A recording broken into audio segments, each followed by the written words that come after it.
кохать, кохаю, кихать, кихаю, чихать, чихаю, чихать. Ну, реформы.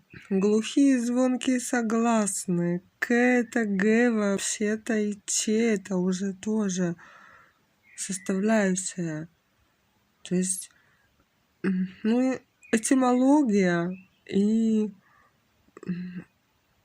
осознанно выбирать слова. То есть, если кто говорит кохаю или кохам, ну, если языки, да, или чихаю, ну, кихаю, да.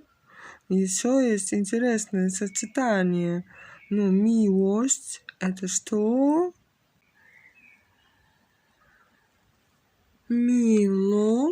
Ну, мило, если на русском шрифте такое же,